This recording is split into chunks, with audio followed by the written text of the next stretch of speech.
ఢిల్లీ ఆసుపత్రుల్లో ఆక్సిజన్ కొరతను తీర్చాల్సిందిగా ప్రధాని మోదీని కోరారు సీఎం అరవింద్ కేజ్రీవాల్. ఢిల్లీకి ఆక్సిజన్ కోటా పెంచినప్పటికీ ఇతర రాష్ట్రాల రవాణాను అడ్డుకోవడం వల్ల ఆక్సిజన్ కొరత తీరటం లేదన్నారు. రాష్ట్రాలకు రావాల్సిన ఆక్సిజన్ను అడ్డుకోకుండా చర్యలు తీసుకోవాలని కోరారు. ఇక ఒకే దేశంలో వ్యాక్సిన్ కు 2 రేట్లు ఉండటంపై కూడా కేజ్రీవాల్ అభ్యంతరం వ్యక్తం చేశారు. కేంద్ర రాష్ట్ర ప్రభుత్వాలకు ఒకే ధరకు వ్యాక్సిన్ అందించాలన్నారు. इस वक्त दिल्ली के अंदर बहुत बड़ा ऑक्सीजन का क्राइसिस चल रहा है जिसमें आपकी मदद चाहिए। तो प्रधानमंत्री जी, सबसे पहले आपको धन्यवाद देता हूं कि केंद्र सरकार ने दिल्ली का ऑक्सीजन का कोटा बढ़ा दिया है।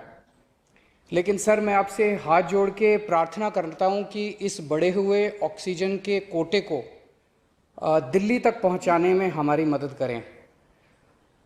एक एस्टीमेट के हिसाब से दिल्ली को 700 टन ऑक्सीजन की ज़रूरत है।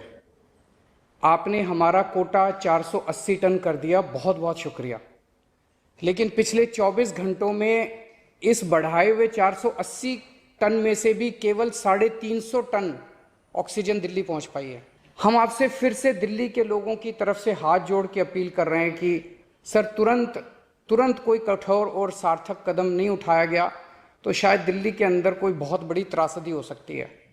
मैं आपसे मार्गदर्शन चाहता हूं सर, एक ही देश में एक ही सामान के 2 रेट कैसे हो सकते हैं? 1 नेशन 1 रेट होना चाहिए। सारे देश को एक ही दाम पे वैक्सीन मिलनी चाहिए। अगर देश एक है तो वैक्सीन का दाम भी तो एक ही होना चाहिए। तो मैं आपसे निवेदन करता हूं कि केंद्र सरकार को, राज्य सरकारों को एक ही रेट पे वैक्सीन मिले। जिस रेट पे केंद्र सरकार को वैक्सीन मिल रही है उसी रेट पे राज्य सरकारों को भी वैक्सीन मिलनी चाहिए। सर, हर एक जान हम सब लोगों के लिए कीमती है। हमें ये एहसास हर भारतीय को इस वक्त कराना होगा। इसलिए मेरा मानना है कि देश में सबको दवाई, सबको वैक्सीन और सबको ऑक्सीजन मिलनी चाहिए और बिना किसी विवाद और बिना किसी रुकावट के ये मिलनी चाहिए।